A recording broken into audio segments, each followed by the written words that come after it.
It's day 19 of a year facing fear, and I have come to realize that I have a problem with putting things off when I'm scared. Like, I really, really have a problem.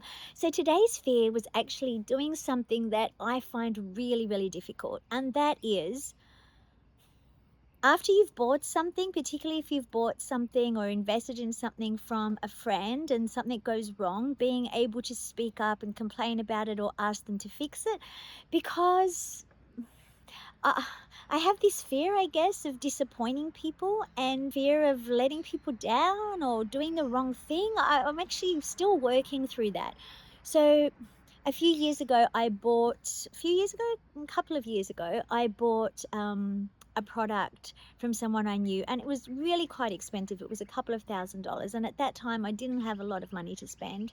And it was an amazing product, and I was really, really excited to get it. But I think that there's always a dodgy one in every big batch that you get shipped. And unfortunately, I think that I was the one who ended up with the product that was less than perfect. So when I used it, and it's beautiful and it's amazing, but when I used it in the way that it was supposed to be used, it started to not break, but yeah, I guess break. And I just couldn't use it in that way anymore. And oh, it was a lot of money. And I agonized over it for a couple of years, so today I spoke to their amazing customer service department, and I said, look, I feel really stupid, and I know it's not under warranty anymore, but I couldn't bring myself, because it was a new business and someone was just putting themselves out there. I could not be that person that said there's something wrong with mine. I just couldn't do it. And so once again, I actually put other people's needs in front of my own. But at the end of the day, when we're doing something to please somebody else or doing something for someone else that actually is detrimental to our life, detrimental to our finances, detrimental to our health or our health and well-being, then we're abandoning ourselves. That's not being kind. That's not being nice. That's not. And so I spoke to the service person today, and she was absolutely amazing. And she totally understood, and she said, we'll fix it. I'll fix it. And of course they would have wanted to know. They would have wanted to fix it. And of course they would.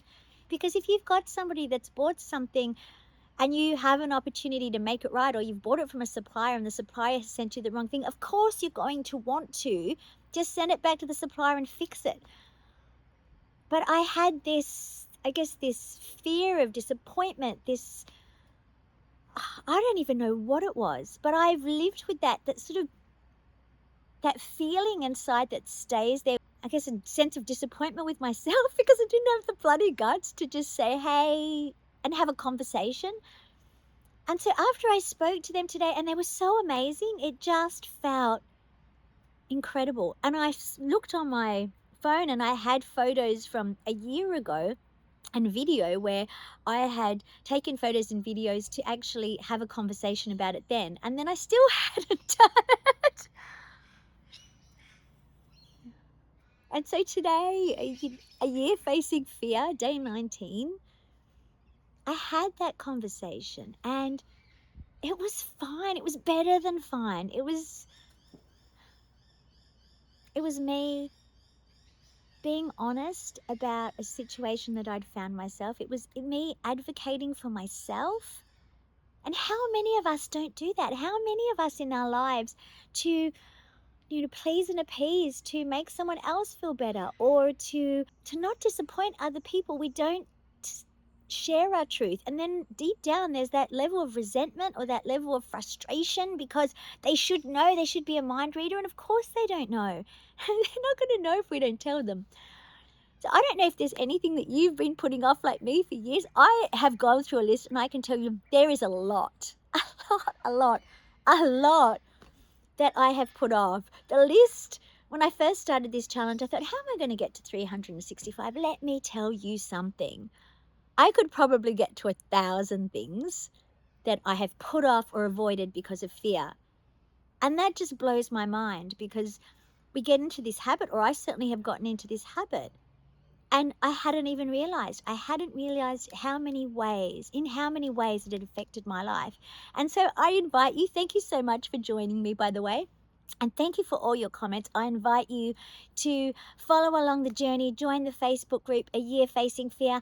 Comment below, what is it that you haven't advocated for yourself for? What is it that you have appeased other people and not actually taken that thing back, not taken that thing back to the shop or whatever it is, or had that conversation because you didn't want to disappoint people, because you didn't want to be that person. I didn't want to be that person. There's so much, isn't there? Wow. And I felt so sick. I felt so sick thinking about it. I have felt so ill thinking about it over the years, and I just couldn't bring myself to do it. And it was so easy. And so I invite you to do the same. My name's Katia Loisel. I'm a connection behavior and body language specialist and coach. This is my year of fear. And until next time, I believe in you, I see you, and you have absolutely got this.